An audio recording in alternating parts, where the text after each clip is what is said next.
আমি একেবারে ভিন্ন স্বাদের একটা সালাদ বানাচ্ছি। তার জন্য প্রথমে আমি শসা কেটে নিলাম, আর তারপরে আমি শুরু করছি রান্নার প্রস্তুতি। আমি প্রথমে একটা ডিমকে পোচ বানিয়ে নেব। পোচটা বানিয়ে নেওয়ার পরে ঠান্ডা করতে রেখে দেব। আর অন্যদিকে আমি এখানে 500 গ্রাম মাংস নিয়েছি, এটা হাড় সমেত মাংস।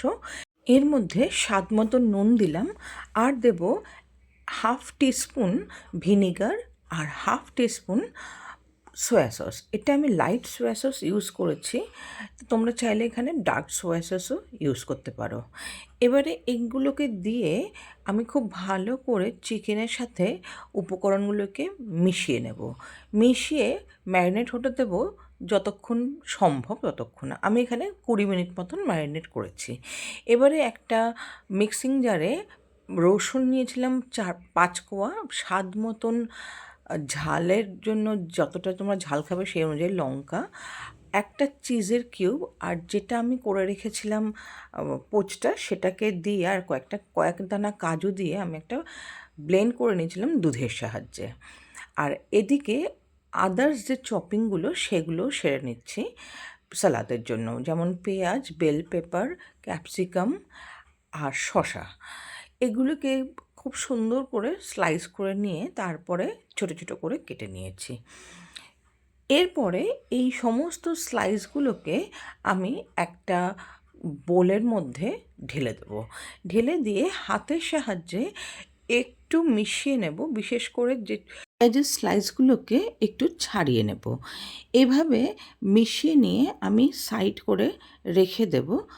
এরপর আমি চিকেনগুলোকে ভেজে নেব। আমি যে ম্যারিনেট করেছিলাম সেই চিকেনগুলোকে কড়াইয়ের মধ্যে তেল গরম করে একে একে চিকেনের টুকরোগুলোকে দিতে থাকবো।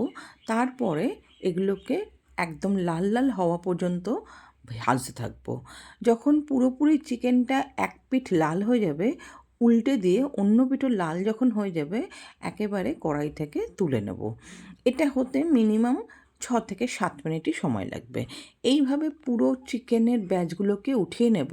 তার মধ্যে আমি একটা শুকনো লঙ্কা ভেজে স্ম্যাশ করে রেখে দিয়েছিলাম, তার মধ্যেই উঠিয়ে নেব। এরপরে চিকেন যখন ভাজা হয়ে যাবে তখন আমি এই হাড় থেকে চিকেনগুলোকে একেবারে সুন্দর করে ছাড়িয়ে নেব। একদম শ্রেডেড দরকার নেই, মোটামুটি যতটা চাংস পাওয়া যায় সেরকমভাবে। যখন হয়ে যাবে তখন কিন্তু সালাদের মধ্যে আমি দিয়ে দেব লেবুর রস আর আগে থেকে চিকেন আর শুকনো লঙ্কার মিশ্রণটা। এরপরে দেব যেই সসটা বানিয়েছিলাম সেই সসটা রসুনের। এটাকে দিয়ে অল্প একটু ধনেপাতা দিয়ে খুব ভালো করে মিশিয়ে নেব সমস্ত উপকরণগুলোকে একসাথে। আমার কিন্তু রেডি হয়ে গেল একেবারে ভিন্ন স্বাদের একটা সালাদের রেসিপি। আর তার সাথে স্বাদ মতো নুন দিয়েছি। আমি কিন্তু এখানে ব্ল্যাক সল্ট দিয়েছি, তোমরা চাইলে নর্মাল সল্টও দিতে পারো। একদম শেষে দিয়েছি, না হলে কিন্তু জল ছাড়বে, সেই জন্য একদম শেষে সল্টটাকে দিয়েছি সার্ভ করার আগে।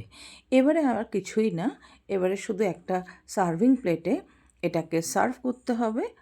আর দারুণ লাগে খেতে। যখন এটা টেস্ট করেছিলাম, এটা কিন্তু আমি প্রথমবারই বানালাম, খেতে কিন্তু দারুণ হয়েছিল। এটা কিন্তু টিফিনে অথবা ডিনারেও কিন্তু সার্ভ করা যেতে পারে। তো এটা অবশ্যই করে খেয়ে জানিও, কমেন্ট করে বলবে অবশ্যই যে কেমন লাগলো।